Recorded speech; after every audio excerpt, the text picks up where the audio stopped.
Have you ever stopped to think about what's actually inside the energy drink you grabbed this morning?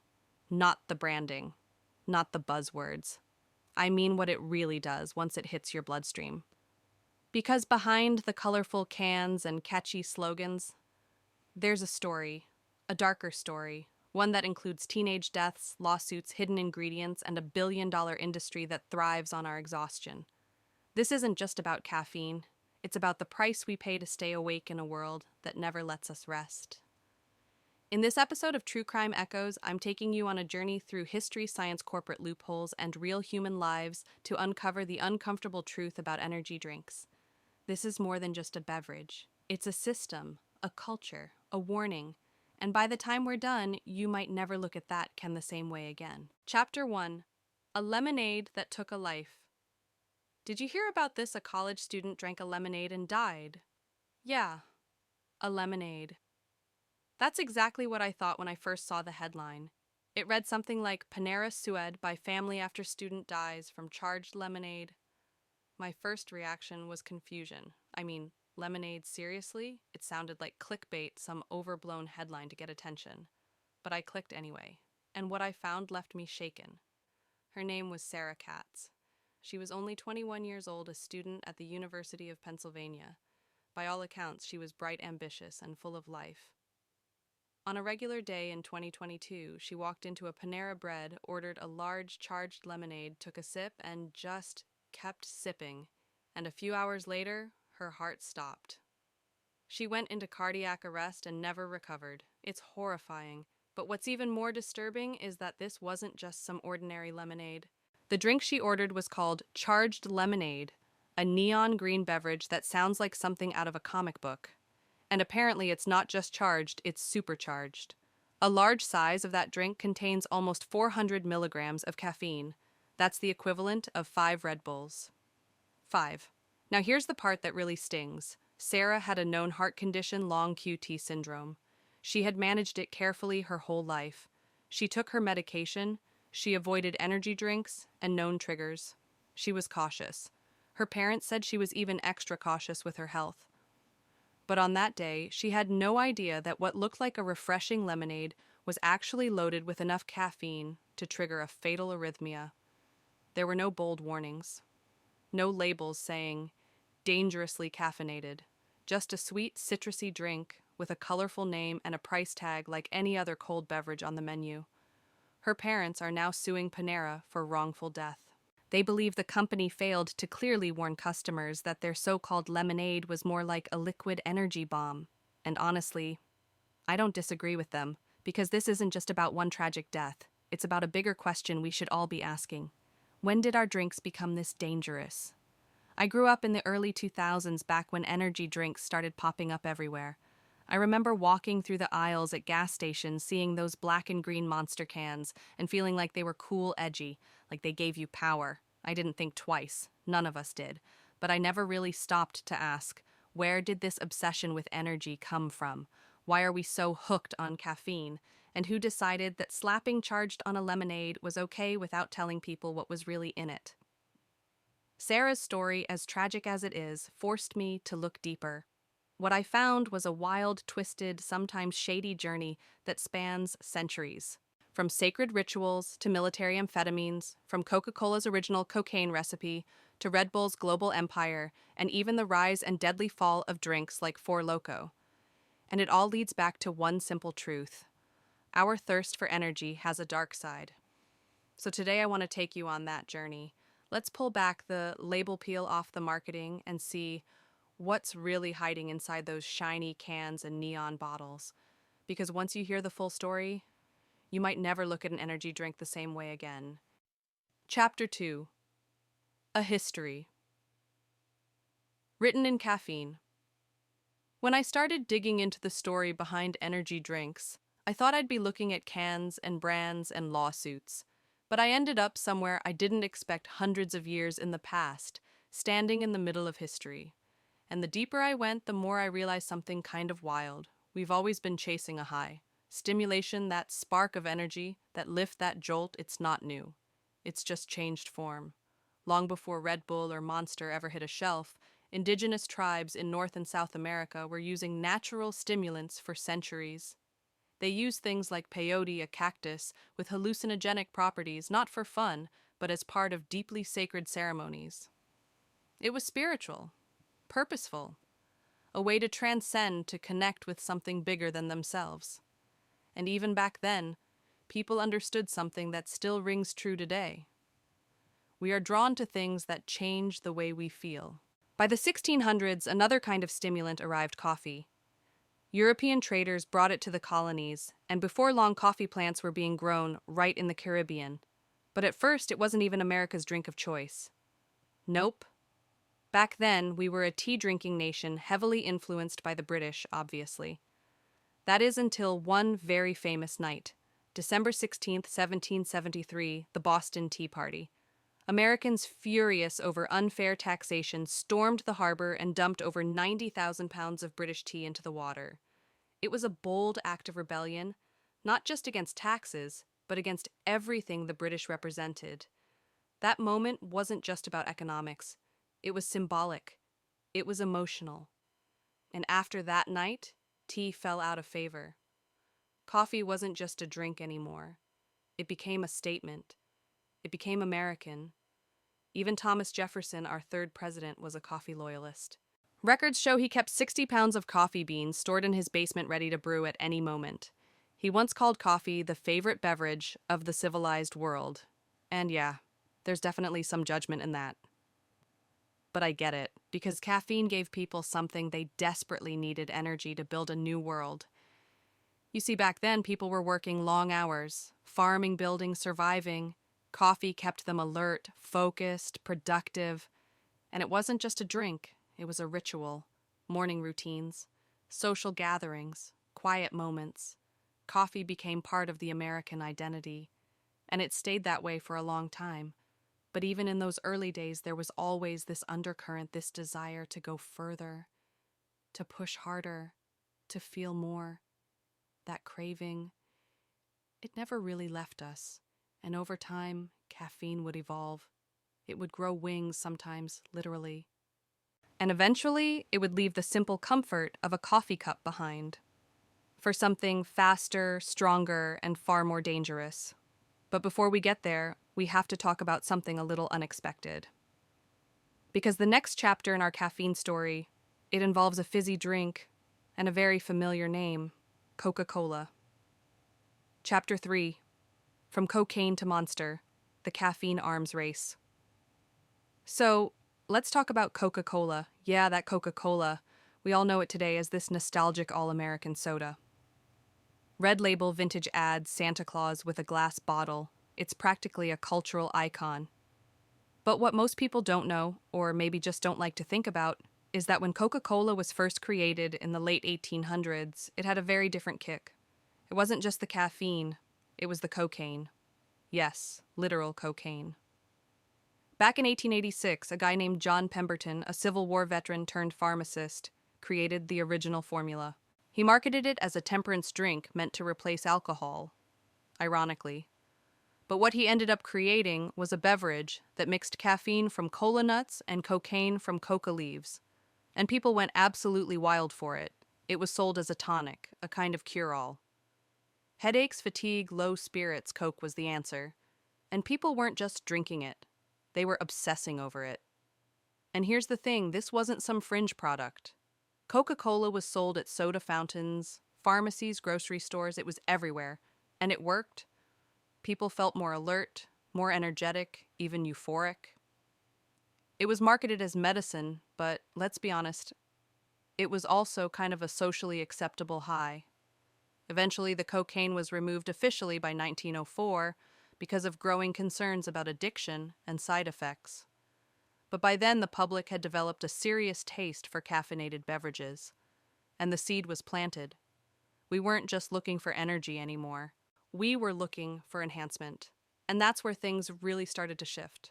Fast forward a few decades to the 1930s, right in the middle of World War II, the US military starts handing out amphetamines to soldiers. Not caffeine, not coffee, amphetamines. The idea was simple. If soldiers could stay awake longer, fight harder, and focus better, maybe they'd survive longer. Maybe they'd win the war, and it worked, sort of. But when the war ended, something strange happened. The pills didn't go away. Soldiers brought them home. Some became addicted. Others passed them to their wives, homemakers, mothers, women juggling kids, cooking, cleaning, working. Suddenly, pep pills were everywhere. People didn't even question it. It was just a way to get through the day. And that's when I realized something. This isn't just about caffeine. It's about culture. It's about productivity. About always being on, always being better, faster, sharper. We started valuing energy not as a biological function, but as a moral one. Like, if you were tired, that was a personal flaw. And if you needed help, you'd better find it in a pill, or a bottle, or a can. By the 1950s and 60s, amphetamines were being casually prescribed for everything from weight loss to depression to female hysteria. The government eventually cracked down, of course, but the demand for anything that could help people go harder for longer, that never went away. And that's when the first proto-energy drinks started to show up.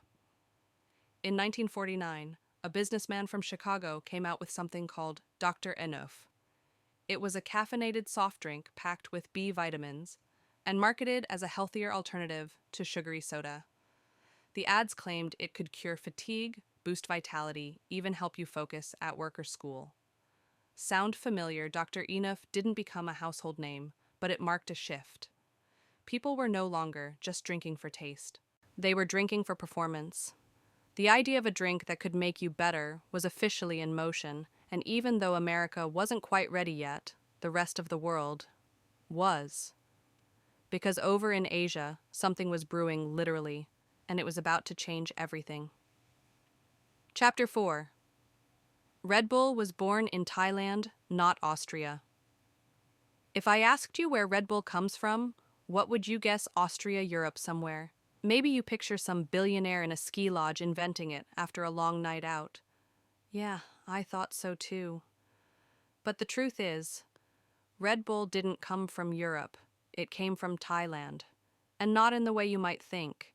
This wasn't some corporate blueprint cooked up in a boardroom. The origin story of Red Bull is surprisingly humble and kind of wild. It starts with a man named Chaleo Uvidya. He was born sometime between 1923 and 1932. Honestly, the records are kind of fuzzy. His parents were poor Chinese immigrants who sold fruit and raised ducks in rural Thailand. Chaleo didn't have a fancy education, but what he did have was hustle. The kind of hustle you can't teach. He worked as a traveling salesman for a pharmaceutical company, and eventually, he decided to start one of his own TC Pharmaceuticals. Nothing fancy, just a small business selling antibiotics and tonics. But in 1975, something changed. Chaleo claimed that one day out of nowhere, he was hit with what he called divine inspiration. That might sound dramatic, but that's exactly how he described it. He said this vision told him to create a drink, something to give energy to everyday workers. Drivers, laborers, night shift crews, the people who didn't have time to be tired. So he went into his lab and created Krating Dang, which literally means Red Bull in Thai. It wasn't carbonated, it wasn't cool, and it definitely didn't come in a sleek silver can. It came in a small brown glass bottle, the kind that looked more like medicine than soda. And it smelled kind of like cough syrup too. But it worked, and people loved it. Krating Dang was packed with caffeine, taurine, sugar, and B vitamins, just like modern energy drinks. But what really made it stand out was the branding. Chaleo designed the now famous logo himself, 2 Red Bulls charging at each other, set against a bright yellow sun. To him, the bulls represented strength and determination, the color, red, symbolized power, and the sun, that was for vitality and life. It's kind of poetic when you think about it. This wasn't just a drink. It was an idea, a symbol, a promise. By the late 70s, Krating Dang was everywhere in Thailand, but it was still very much a local thing unknown outside the region, and that might have stayed true if it weren't for a German toothpaste salesman who happened to land in Bangkok in the early 1980s. Enter Dietrich Mateschitz. He was in town on a business trip, jet-lagged and exhausted after a long flight. Someone handed him a bottle of Krading Deng. Maybe a driver, maybe a hotel clerk, nobody really remembers. But what everyone does remember is what Dietrich said after drinking it. I felt like myself again. It was like a light bulb went off. Dietrich didn't just want to buy more. He wanted to partner. So he met with Chileo and the two of them struck a deal. In 1984, they each invested $500,000 into a new company. They gave it a simple name, Red Bull GmbH. And just like that, Red Bull was reborn not as a Thai tonic, but as a Western lifestyle product. Dietrich spent 3 years tweaking the formula for Western taste, carbonating it, adjusting the sweetness, and redesigning the packaging. But he kept the logo. He knew that symbol was powerful. He understood what it represented, not just strength, but identity. And that's where Dietrich did something brilliant. He didn't market Red Bull as a drink. He marketed it as a way of life. In 1987, Red Bull launched in Austria. But instead of trying to compete with Coke and Pepsi on grocery store shelves, Dietrich took a different approach. He made Red Bull feel elite. He placed it in ski resorts, high-end clubs, and exclusive events. And he priced it high, more expensive than other sodas, even though the cans were half the size. He wasn't selling refreshment. He was selling performance, confidence, rebellion. And people bought it literally and emotionally. But this was just the beginning. Red Bull would go on to create its own fridges, its own events, its own athletes, its own culture. But at its heart, at its core, it was still a bottle of cough syrup-looking tonic from Thailand. And that blows my mind. Because today, we think of Red Bull as a European powerhouse. But it only exists because of a poor kid from a fruit market in Thailand and a jet-lagged businessman who took a chance. Sometimes the biggest empires start with the smallest bottles. Chapter 5. When one Red Bull wasn't enough. Once Red Bull took off, everything changed. It wasn't just a success story, it was a revolution. Suddenly, this little carbonated tonic from Thailand, now dressed up in sleek European packaging, was everywhere. College campuses, nightclubs, gas stations, ski resorts. It didn't matter where you were or what time it was, Red Bull was being passed around like it had always been part of the culture. And other companies noticed. I mean, how could they not? Red Bull had basically invented a category out of thin air, a product that wasn't a soda, wasn't juice, wasn't coffee, and yet somehow felt like it could replace all three. It was cool, it was new, and most importantly, it was profitable. Really profitable. And so the energy drink gold rush began. One of the first big challengers was a brand called Rockstar. Launched in 2001, Rockstar wasn't subtle about what it was offering. It came in giant 16-ounce cans plastered with lightning bolts, flames, and edgy fonts. It didn't want to whisper energy, it wanted to scream it. Their tagline, "Party like a rockstar." And that pretty much tells you everything you need to know. Rockstar leaned hard into a very specific kind of image. Late nights, loud music, motocross, monster trucks, rebellion. It wasn't just about staying awake, it was about pushing limits, living fast, and not apologizing for it. Then came Monster Energy, probably the most aggressive and controversial of them all. Monster launched around the same time as Rockstar, and from the beginning, it marketed itself as a drink for extreme sports fans, hardcore gamers, bodybuilders, and basically anyone who wanted to look like they didn't sleep. Ever. They sponsored UFC fighters, skateboarders, race car drivers, people who were constantly on edge physically and mentally, people who pushed their bodies to extremes. And the branding, honestly, it's brilliant in a chaotic kind of way. That neon green claw marked the black can, the gothic font, it all screams danger and adrenaline. But here's what's interesting. Monster was also a master manipulator of portion sizes. Where Red Bull came in tiny 8.4-ounce cans, Monster was like, nah, here's a full 16-ounce can, and we'll label it as 2 servings. But let's be real, nobody ever drinks just 1 serving. You pop the tab, and you're finishing that thing. So instead of 80 milliliters of caffeine, like Red Bull, you were getting 160 milliliters in one sitting, plus a sugar overload, and other stimulants, like guarana taurine and ginseng, all packed into a can. that looked like it could power a dirt bike. And then there was 5 Hour Energy. It kind of came out of nowhere. No flashy branding, no celebrity endorsements, just a tiny little bottle sitting by the checkout counter at gas stations. But its pitch was simple, almost genius. Crash later, or take this now. It wasn't trying to be cool. It wasn't selling rebellion. It was selling efficiency, the bare minimum required to function when your body was ready to give up. And people bought in, hard. I remember seeing those little bottles everywhere.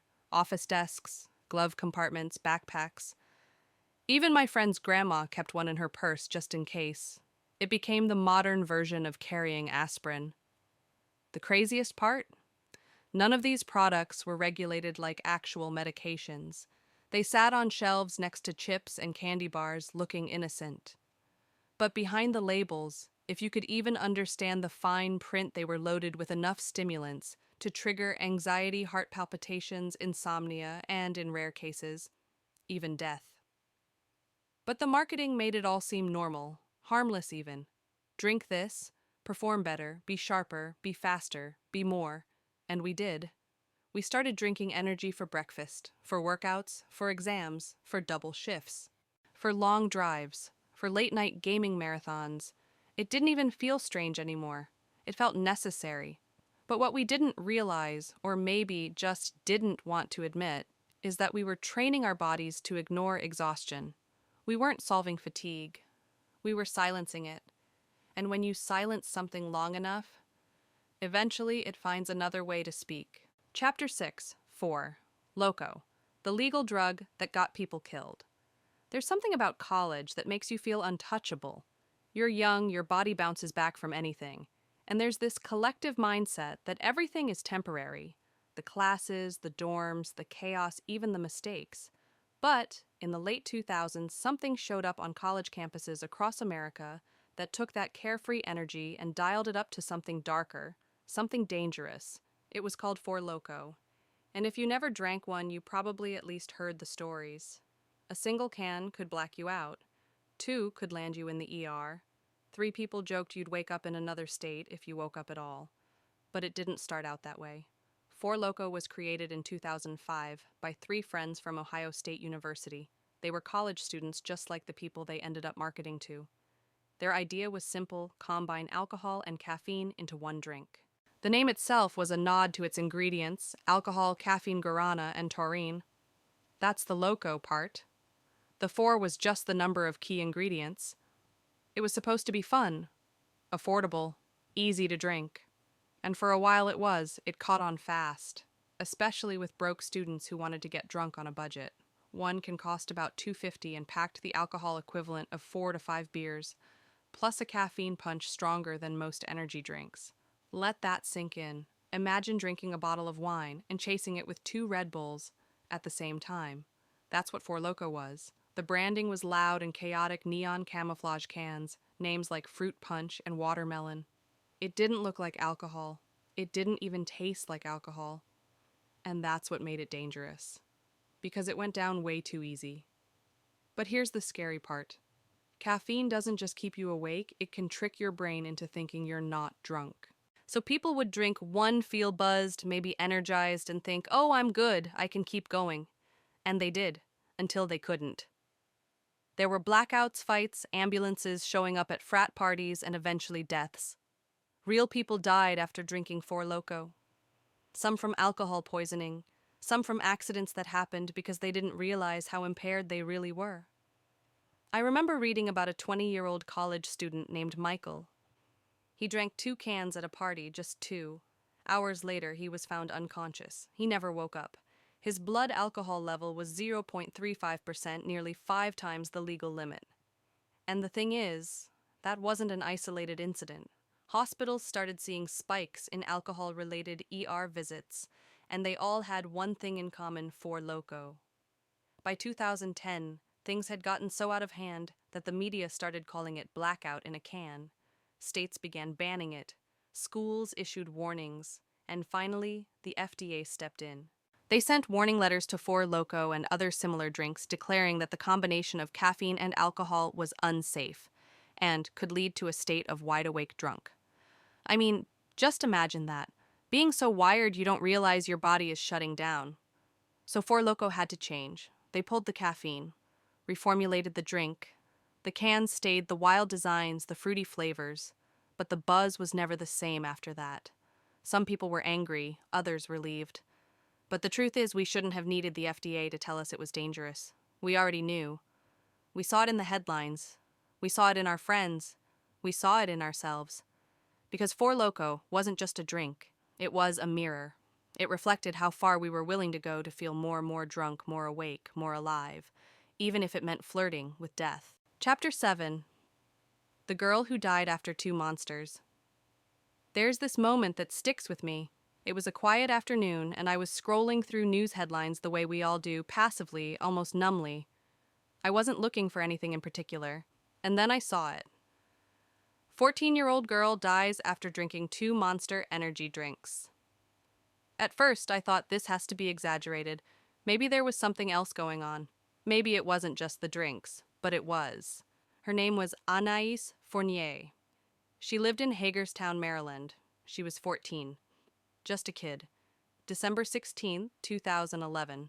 She was out at the mall with some friends. Pretty normal teen stuff. At one point, she bought a 24-ounce can of Monster Energy. The next day, she had another. So 2 cans total over 480 milligrams of caffeine in less than 24 hours. And that was it. That night, Anais went into cardiac arrest while watching a movie at home. She was rushed to the hospital, placed in an induced coma. 6 days later, she was pronounced dead, just like that. Her cause of death was ruled cardiac arrhythmia due to caffeine toxicity and the underlying trigger, mitral valve prolapse, a relatively common heart condition. In many people, it never causes serious issues, but mixed with that much caffeine, it became fatal. Now here's the thing. Anais wasn't chugging 5 drinks in a row. She wasn't doing shots or pulling an all-nighter. She drank 2 store-bought beverages that anyone, literally anyone, could buy at a gas station. No warning, no age restriction, nothing that said, this could kill you if you have a heart condition. And her parents had no idea what was inside those cans. I remember reading her mother's statement. Wendy Crossland. She said, I was shocked to learn that the FDA lets these drinks be sold without a warning. That hit me, because it's true. Energy drinks aren't regulated like other food or medicine. They're not required to list caffeine content clearly. Companies can toss in all sorts of stimulants, guarana, taurine, ginseng, and market the drink like a vitamin-packed sports beverage, all while hiding the fact that it contains more caffeine than the average adult should consume in an entire day. But these drinks are targeted at teens, high schoolers, even middle school kids. The bright colors, the edgy names, the sponsorships with video games and motocross and skateboarding, all of it is designed to look cool, rebellious, safe. And Anais believed that. So did her friends. So do millions of kids. After her death, her family filed a wrongful death lawsuit against Monster Energy. They wanted answers. They wanted accountability. Monster, of course, denied responsibility. They said their drinks were safe and claimed Anais' heart condition was the real issue, not the caffeine. But the truth is, both things can be true. She had a pre-existing condition. But the drink triggered it. And how many people walking around right now have similar conditions without even knowing?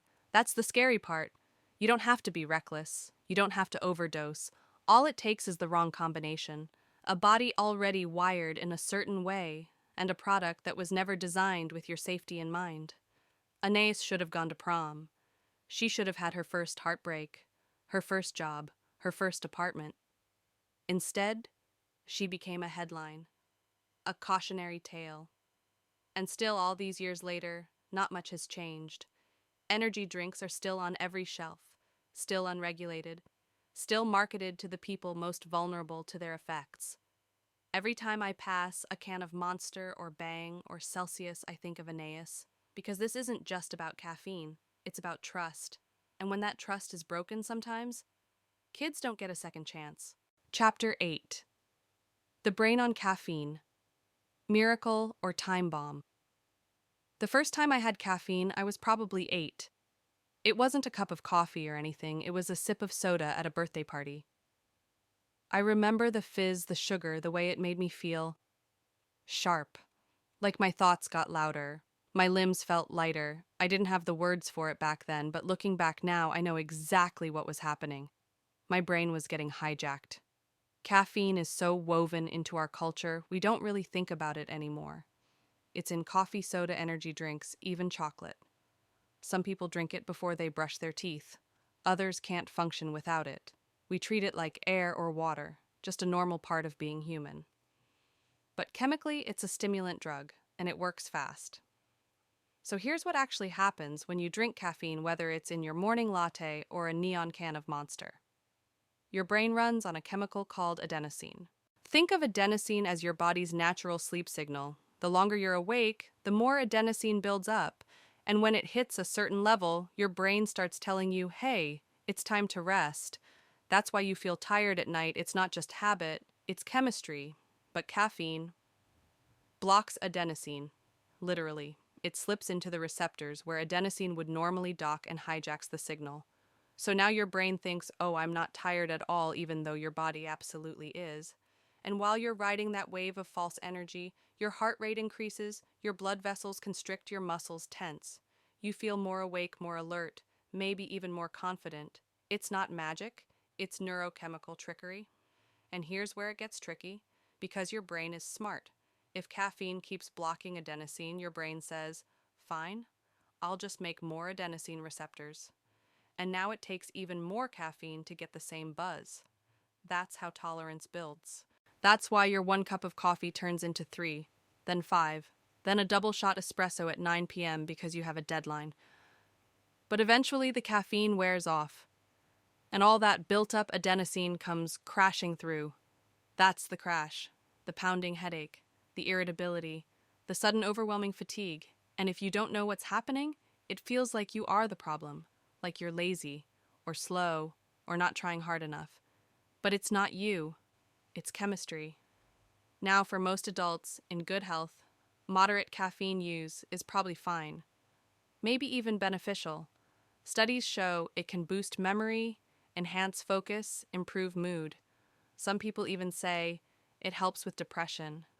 But, and this is a big but, those benefits don't come without risk, especially when you start pushing past the recommended limit. Most health experts agree that around 400 milligrams of caffeine per day is the safe zone for adults. That's about 4 small cups of coffee, or 2 energy drinks, or a single 5-hour energy shot depending on the batch. But once you start creeping past that, you're entering a danger zone. Insomnia, anxiety, rapid heartbeat, high blood pressure, digestive problems, panic attacks. I've even talked to people who thought they were having heart attacks only to find out it was just too much caffeine. And for kids or people with heart conditions, the line between fine and fatal is razor thin. What makes it worse is how hidden caffeine can be. It's not always clearly labeled. It's not always obvious how much you're getting. And companies are still allowed to use phrases like natural energy boost or mental performance enhancer without telling you the full truth that what they're selling is a powerful psychoactive substance.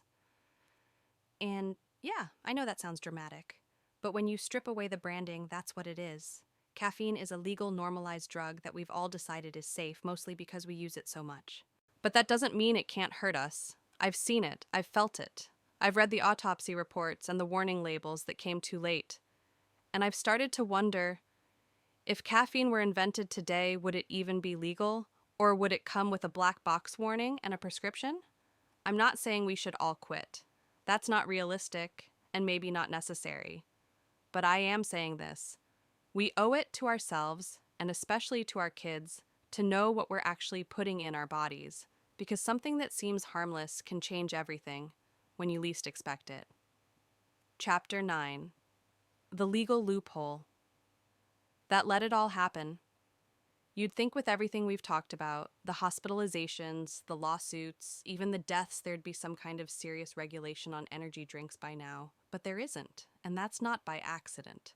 When I first started digging into this topic, I assumed energy drinks would be regulated like soda or alcohol, or maybe even over-the-counter drugs. I mean, we're talking about products that contain pharmaceutical-level doses of stimulants. Shouldn't there be some kind of system watching over them? Turns out the answer is not really. And it all comes down to how these drinks are classified. See, most energy drinks aren't labeled as beverages in the traditional sense. Instead, many of them are classified as dietary supplements. And that one little distinction changes everything. Because in the US, the FDA doesn't regulate supplements the way it regulates food or medicine. With food and drink, companies have to prove safety before they hit the market. With medicine, it's even stricter clinical trials, side effect disclosures, all of it. But supplements. The rules are totally different.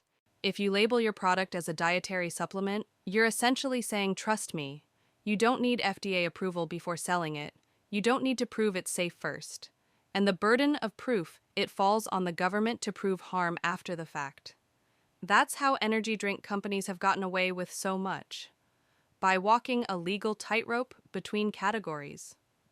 Some companies have gone back and forth, sometimes calling their drinks beverages, other times rebranding them as supplements, depending on what regulatory pressure they're feeling at the moment. It's strategic, it's slippery, and honestly, it feels deliberately deceptive. Because let's be real, nobody at the gas station thinks they're buying a supplement when they grab a can of Monster. They think they're buying a drink, but that drink can contain more caffeine than a strong cup of coffee, plus other stimulants that haven't been thoroughly studied. And if something goes wrong, if someone ends up in the ER or worse, the company can say, well, it's a supplement. We're not required to warn everyone. And they're technically right. Even the labeling is a game. A lot of energy drinks don't list the total caffeine content clearly. Sometimes it's buried in tiny font. Other times the label says something vague like energy blend or proprietary mix. That sounds scientific, right? But it usually just means we don't have to tell you exactly what's in here. There are no age restrictions, no maximum dose guidelines, no federal mandates for warning labels, even though the American Academy of Pediatrics says children and adolescents should not consume energy drinks at all. But good luck finding that on the can. Instead, what we see are athletes endorsing the product, gamers, celebrities. We see branding that looks like a video game or a sports drink. We see slogans like Unleash the Beast, Fuel Your Fire, Power Through. Nothing about heart palpitations, nothing about anxiety, nothing about the risk of combining it with alcohol, or using it when you have a heart condition, or drinking it before bed and not sleeping for 2 days straight. And that's not just irresponsible, it's predatory, because the people most attracted to these drinks are often the ones who know the least about what's in them. Teenagers, young adults, exhausted parents, shift workers, college students, people who already feel stretched thin and just want something, anything to keep going. And the companies, they know that. They're counting on it. They've built billion-dollar brands by selling the illusion of control, that you can cheat, sleep, cheat, fatigue, cheat biology, if you just drink the right thing. But here's what they're not saying. Every shortcut comes at a cost. Sometimes that cost is just a crash. Other times, it's far worse. And the system that's supposed to protect us, it's not even in the room. Chapter 10. Hustle burnout and the illusion of energy. There's something I've been thinking about a lot lately. It's not just the drinks. It's not just the caffeine. It's the why. Why did we fall so hard for these tiny cans of energy? Why do we keep reaching for them, even when we know they might be doing us more harm than good? I think it has less to do with energy and more to do with shame. Because somewhere along the way, we stopped seeing rest as a right and started treating it like a flaw. I don't know about you, but I grew up hearing things like you can sleep when you're dead, rise and grind. If you're not hustling, you're falling behind. And I believed it. A lot of us did. We wear exhaustion like a badge of honor. Pulling an all-nighter becomes proof of how committed we are. Skipping lunch, working weekends, answering emails at 2 a.m., all of that gets praised, promoted even. We don't ask, are you okay? We say, wow, you're a machine. And somewhere in that mess of praise and pressure, caffeine became our silent partner. It doesn't judge, doesn't talk back, doesn't ask how you're feeling. It just kicks in and gets to work. Fast, dependable, efficient. Everything we're told we should be. And when it wears off, we blame ourselves. Not the system, not the culture. We say, I'm just not trying hard enough. So we drink another one. This cycle, it's not unique to energy drinks. It's part of a bigger picture. A world where productivity is everything, where taking breaks feels like failure, where rest becomes indulgent and burnout becomes inevitable. Think about how we talk about energy. We don't say, "I'm tired, so I'll rest." We say, "I need something to get me through," because getting through is the goal. Not healing, not slowing down, just surviving the day no matter what it costs. And companies know this. They've studied it. They know we're overworked, overwhelmed, underslept. They know we're juggling jobs, side hustles, kids, caregiving, school expectations we didn't ask for. They know we don't feel like we have permission to stop. So they market energy like salvation, be limitless, power through, crush your goals. And who doesn't want that? When you're tired, vulnerable, or desperate, those messages hit differently. They sound like hope, like control, like a way to feel normal again. But here's the thing I've come to realize: being tired isn't a weakness. It's a message. It's your body saying, "I need care." Not punishment, not caffeine, care. And the more we ignore that, the more we rely on shortcuts instead of systems, the more damage we do. Not just to our health, but to how we see ourselves. We forget that we are human beings, not machines. And I say this not with judgment, but with a kind of quiet sadness. Because I've been there, I've bought the drinks.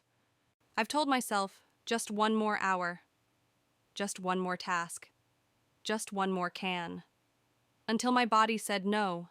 And when I look back, I wonder, what would have happened if I had listened earlier? What would have changed if someone had told me it was okay to slow down, not to quit, not to give up, just to pause, to breathe, to rest? Because maybe that's the thing, no energy drink will ever give us the permission to stop. Chapter 11. The Cost of Silence. Who's responsible now? After everything we've uncovered, the science, the deaths, the loopholes, I keep coming back to one simple question. Who's responsible? Is it the companies, the government, the parents, ourselves? I wish I could give you a clean answer. I really do. But like most things in life, it's more complicated than that. Let's start with the companies. They're not stupid. These billion-dollar corporations have entire teams dedicated to consumer psychology, branding, regulatory law. They know exactly what they're doing. They know how to toe the line: just enough caffeine to feel legal, just enough sugar to keep you hooked, just enough legal ambiguity to avoid real consequences when things go wrong. They design the cans to look like candy. They sponsor esports tournaments watched by millions of teens. They plaster their logos on BMX helmets, race cars, snowboards. They build a lifestyle, a personality, not just a drink. And they do it all while saying, "Consume responsibly." As if a 14-year-old is going to read the fine print before downing 480 milligrams of caffeine after school. But here's the thing, legally they can. Because nobody's really stopping them. And that brings us to the government. The FDA has the power to regulate caffeine, but energy drinks live in this weird legal gray zone like we talked about earlier. They're not officially food, not quite medicine, and as supplements they slip through the cracks. It's not that the government doesn't know what's happening. They've seen the reports, they've been lobbied, they've had grieving parents testify in front of Congress, but regulation takes time and money, and in a country where corporate lobbying has more influence than public outrage, well, guess who wins? Spoiler, it's not the kids. Then there's the rest of us, the consumers, the parents, the people who grab a can at the gas station without thinking twice. Maybe we don't know the full story, or maybe deep down we do, but we don't want to admit it. Because if we admit these drinks are dangerous, then we have to change our behavior. And that's hard. It's easier to blame someone else. But accountability isn't just about blame. It's about recognizing harm and choosing to respond. So, what does that even look like? Well, maybe it starts with transparency. At the very least, energy drinks should be required to list exactly how much caffeine they contain clearly on the front of the label. No more proprietary blends. No more hiding behind vague ingredients like guarana or taurine. Just facts. And maybe we put an age restriction in place like we do for alcohol or tobacco or even cold medicine. If we know these products carry real risk, why are they being marketed to children? And maybe we start really talking about what drives our obsession with productivity, about the fear of slowing down, about the lies we've been sold that tell us our worth is tied to how much we get done in a day. But most of all, I think we need to listen to the parents who lost their kids, to the teens who got hooked before they understood what addiction meant, to the bodies that crash and panic and ache and whisper enough. Because here's the truth. Energy drinks aren't evil. But the way we've built the world around them, that's what scares me. We've created a culture where exhaustion is normal and numbing it is profitable. And unless we confront that, unless we ask the hard questions and demand better, nothing changes. The cans will still be there, the slogans, the lawsuits, the silence, until someone else's heart stops beating, and then we'll ask again. Who's responsible? Chapter 12. What we choose to wake up to. So here we are. After everything, the history, the loopholes, the tragic stories, the science, the silence. I keep circling back to one word: choice. Because in the end, that's what this whole story has been about. The choices companies make, the choices governments fail to make, the choices we're left with in the middle of all that noise. And the thing is, most of us never chose to be part of this. We didn't choose to live in a world that runs on burnout. We didn't choose to be exhausted, overworked, overstimulated, and undersupported. We just ended up here. And energy drinks, they slid right into that space, that gap between what we needed and what the world refused to give. They became our lifeline, our coping mechanism, our secret weapon to survive a culture that told us rest was weakness and sleep was lazy. But now that we know what's behind the label, now that we've peeled it back and seen the truth, we can't unknow it. We don't have to live in fear, but we do have to live with intention. That might mean reading labels more carefully. It might mean talking to your kids, really talking about what they're drinking and why. It might mean asking your school or your workplace why these drinks are everywhere, but water fountains are broken and sleep is laughed at. And if you're someone who leans on caffeine to just make it through the day, I get it. I've been there. This story isn't about judgment, it's about awareness. Because once we understand the system, the one that profits off our exhaustion and sells us back fake energy in a can, we get to decide how we respond. We can't undo what happened to people like Anais Fournier. We can't take away the grief of the families who buried their children too soon holding empty cans of Monster instead of answers. But we can honor them by staying awake in the ways that actually matter. Awake to how our bodies feel. Awake to what we consume not just physically, but emotionally. Awake to how tired we really are and why. And maybe, just maybe, we start redefining what energy really means. Not as something bought or borrowed or bottled, but as something protected, something sacred, something that starts by giving ourselves permission to rest. So the next time you see a can that promises you strength, alertness, power, ask yourself, what am I really running from? What am I trying to stay awake for? And what would happen if, instead of another drink, you just let yourself close your eyes? If this episode made you pause even for a moment, I hope you carry that pause into the rest of your day. Because awareness doesn't demand perfection, it just asks us to pay attention to what we consume, to what we believe, and to the systems we participate in, often without even realizing it. If someone you know needs to hear this story, share it. Let's start the conversation where the marketing ends. And if you've lost someone or struggled yourself, you're not alone. Your story matters too. This has been True Crime Echoes. Thank you for spending this time with me. Until next time, stay curious, stay human, and take care of your energy, the real kind.